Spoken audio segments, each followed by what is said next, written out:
लंबा कार्यक्रम है और बहुत मुमकिन है उस कार्यक्रम को अटेंड करने के बाद आए। रविवार को कहा जा रहा है विधायक दल की बैठक हो सकती है। सीपी जोशी आज दोपहर में जो 1 बजे प्रेस कॉन्फ्रेंस करेंगे, उसमें बहुत सारे मीडिया में जो कयास लगाए जा रहे हैं कि कौन मुख्यमंत्री होगा, विधायक दल की बैठक कब होगी, पर्यवेक्षक कब आएंगे, इन तमाम चीजों पर सीपी जोशी डिटेल बात करेंगे। और क्योंकि वो कल दिल्ली में थे, आज वो पहुंचे हैं जयपुर, तो उन्हें जो सूत्र हमारे बता रहे हैं कि वो सारी डिटेलिंग करने वाले हैं इस पूरी प्रक्रिया को लेकर।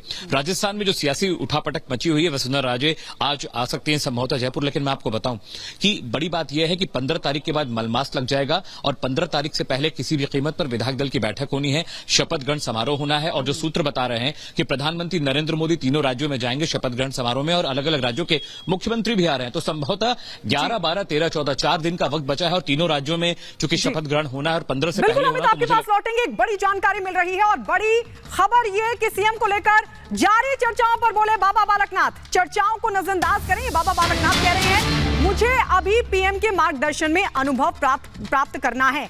तो बाबा बालकनाथ का ये बयान सामने आया। उन्होंने कहा कि चर्चाओं को नजरअंदाज किया जाए क्योंकि लगातार उनके नाम को लेकर भी चर्चाएं जोरों पर है। ये कहा जा रहा है कि बाबा बालकनाथ को भी कमान सौंपी जा सकती है, लेकिन बाबा बालकनाथ ने एक बार फिर ये कहा है कि चर्चाओं को नजरअंदाज करें, मुझे भी बहुत अनुभव प्राप्त करना है पीएम के मार्गदर्शन।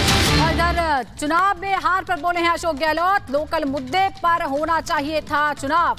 गहलोत किसी ने लोकल मुद्दे पर बात ही नहीं की। गहलोत ये कह रहे हैं चुनाव में ध्रुवीकरण किया गया है, ये आरोप लगा रहे हैं, तो स्थानीय मुद्दों पर चुनाव होना चाहिए था, जबकि इसकी चर्चा नहीं हुई, यानी राष्ट्रीय मुद्दों पर चुनाव हुआ, ये कह रहे हैं। ये भी कह रहे हैं कि ध्रुवीकरण किया गया, बीजेपी ने चुनाव में ध्रुवीकरण किया, इसीलिए नतीजे ऐसे हुए।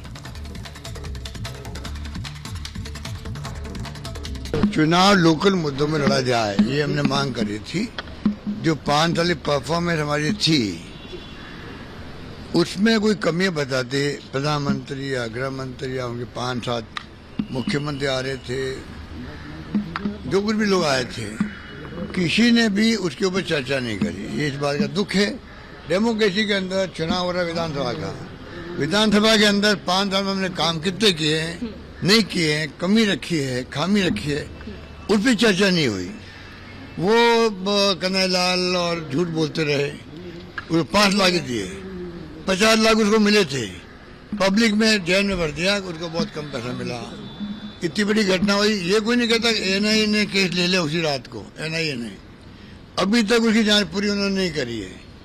हमारे पास केस होता तो अभी तक तो हो सकता है सजा डिक्लेयर हो जाती, कुछ नहीं किया इन्होंने।